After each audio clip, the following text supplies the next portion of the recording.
The shootout in Florida that led to a crime spree, or the end to a crime spree down there in Pensacola. It all began Sunday here in Tuscaloosa. Hello, I'm Jim Dunaway. I'm Sherry Jackson. It has been a story that we've been following intensely. Blake Fitzgerald is dead and Brittany Harper is in the hospital. And tonight we have team coverage of how Florida police tracked them down, as well as reaction now from victims here in the Birmingham area. We begin with WIAT 42 News reporter Jamie Ostroff, who's live at the hospital in Pensacola, where Brittany Harper is recovering under heavy guard. Jamie?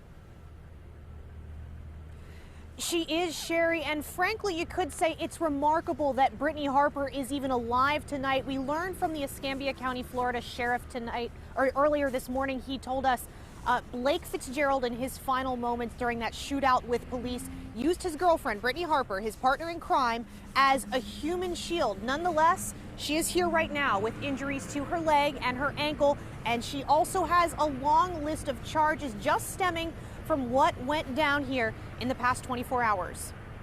You know, now we'll probably see a TV movie made of this. They've been dubbed by social media as the modern-day Bonnie and Clyde. And let's also remember that Bonnie and Clyde were a couple of thugs, too.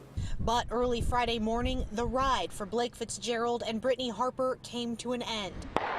It all started Thursday evening when deputies say they were seen robbing this Pensacola shoe store at gunpoint. Investigators tracked them to a toll plaza about 2 hours later, and the chase began across county lines and into a family's house. Guy with the guns came straight through my door. During the 2 hours the family was held hostage, they say Fitzgerald called his mother to say goodbye. They knew what they were preparing for. But that's not where it ended.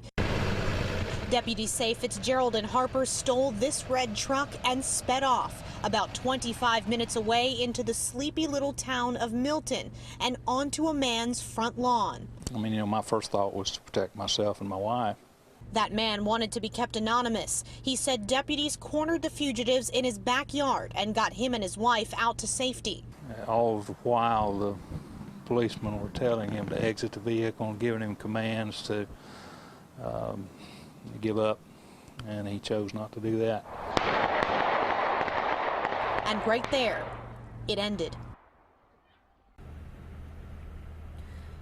Tonight, there are 6 Escambia County Sheriff's deputies on leave. However, the sheriff, as well as the Florida State Attorney, says those deputies did act appropriately given the situation that they were in. And we've been chasing this story around Pensacola all day. There is so much more to talk about. We're going to hear more from the family that was holed up in their house for 2 hours. And we're also going to talk about what's next for Brittany Harper. That's all coming up. Stay with us on air, 6 and 10, and online at WIAT.com. We are live in Pensacola. Jamie Ostroff, WIAT 42 News.